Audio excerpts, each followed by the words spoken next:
Amahoro y'Imana nabane namwe, ni mama Saniruti wanyu nk'ibisanzwe.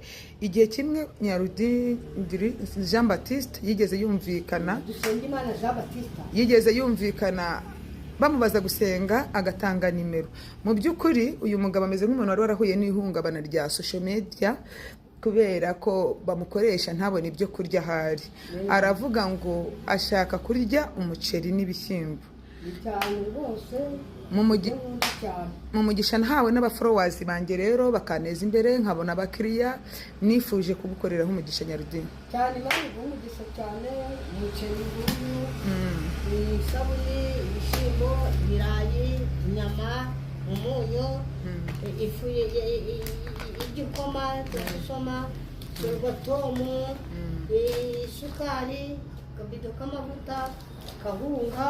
Bari umugisha cyane. Amakara se yari amakara nayo nyine amafaranga nayo bereke batagera ngo urakennye muri iyi minsi. Umuntu wese uguhagurutsa ajya gukoreraho rwose. Dore ngaya bugura amakara n'amafaranga y'amakara arayafite Nyarudini. agura amakara rwose. inzara mu magufi irarekeye aho. Imana iguha umugisha muvandimwe. Rero mboneyeho gushimira abantu bose badufollowinze bakadukunda. Imana y'amahoro ibaha umugisha, ndabakunda.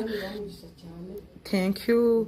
Rero mbibutsa message y'umunsi iragira iti: umuntu najya guha ibyishimo nawe ujye ugerageza ubimuhe. Uyu musore arabyina akikubita hasi ariko ashonje. Ni gute mu mugisha Imana yampaye nta nabaga n'ikibiriti. Naracyumva ni ikibiriti